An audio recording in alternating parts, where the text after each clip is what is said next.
Some lives are taken while others are freely given. Zufa Cenva, the Butlerian Jihad.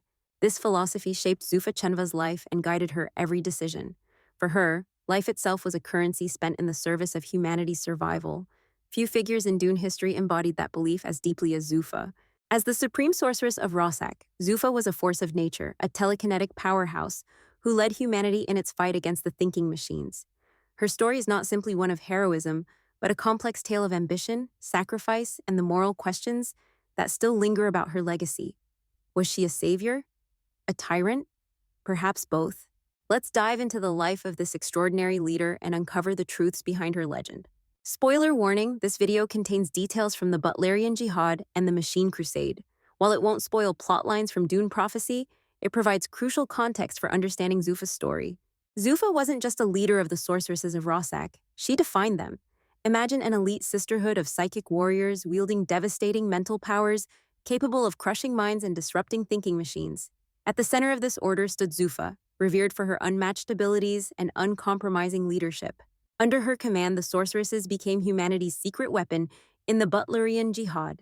In the Battle of Delphinus, Zufa led a psychic assault that incapacitated a fleet of neochimics. This single victory turned the tide, proving that human ingenuity and mental strength could outmatch machine logic. Her name became a symbol of unrelenting power and strategic brilliance. The details of Zufa's early life remain shrouded in mystery, but her rise to power paints a clear picture of her abilities and ambition. Some historical texts suggest her talents marked her for greatness, while others imply it was her cunning and determination that set her apart. Her ascension to supreme sorceress was meteoric. In the rigid hierarchical society of Rosak, she rose through sheer ability and ruthless precision.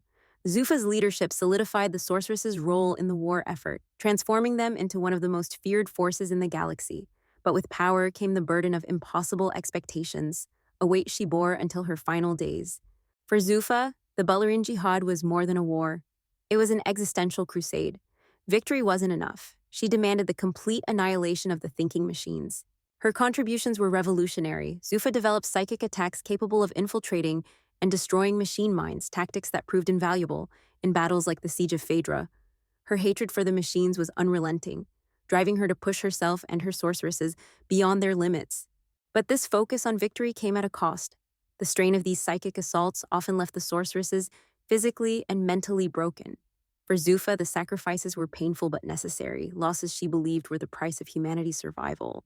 Zufa transformed the sorceresses of Rosak into living weapons. Under her guidance, young apprentices trained to focus their psychic abilities into devastating mental assaults. The Battle of Axior Prime highlighted the cost of this strategy. While the sorceresses successfully repelled a Timic invasion, over half their number perished in the process. Zufa mourned their losses, but her public words were resolute. Better to die free than live as tools of the machines. For Zufa, these deaths were a necessary price, a stark reflection of her belief that lives could be freely given in the service of humanity's future. Rossic's society valued genetic perfection, and Zufa fully embraced this principle. Her determination to produce a telekinetically gifted heir became a defining mission. Her greatest disappointment was her daughter, Norma Cenva. Despite Norma's unparalleled brilliance in science and innovation, her lack of telekinetic ability and frail constitution marked her as a failure in Zufa's eyes. To Zufa, children were not symbols of love, they were tools in the grand design of the sorceress lineage.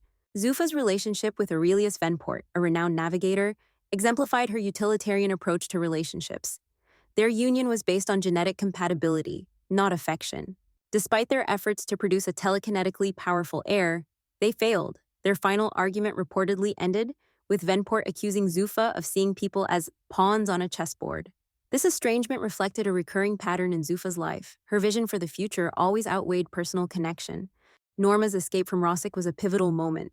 Rejected by her mother, she turned to science, developing the technology that would later enable interstellar travel. Despite Zufa's dismissal of her, Norma's contributions to humanity's survival were monumental. Ironically, Zufa's legacy was shaped in part by the daughter she once rejected. Undeterred by her past failures, Zufa sought to produce another heir. She selected the League's Grand Patriarch as the father of her next child, giving birth to Tisha Cenva.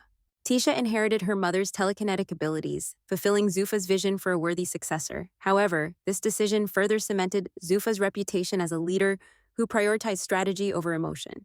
Zufa's final mission was as dramatic as her life. Facing Neo-Simic rogues and Hecate's asteroid stronghold, she unleashed a telekinetic storm of immense power. While her attack annihilated the enemy forces, it caused catastrophic collateral damage, claiming thousands of innocent lives. Zufa's death marked the end of an era, one defined by sacrifice, ambition, and unyielding resolve.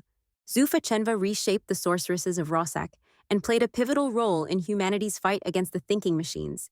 Her contributions saved countless lives, but her methods remain a source of debate. Was Zufa a hero, or was she a cautionary tale of unchecked ambition? Her mantra continues to resonate through history. Some lives are taken while others are freely given. It is up to us to decide how her life and her sacrifices should be remembered. Let me know what you think about Zufa in the comments, and don't forget to like and subscribe for more videos explaining the Dune universe.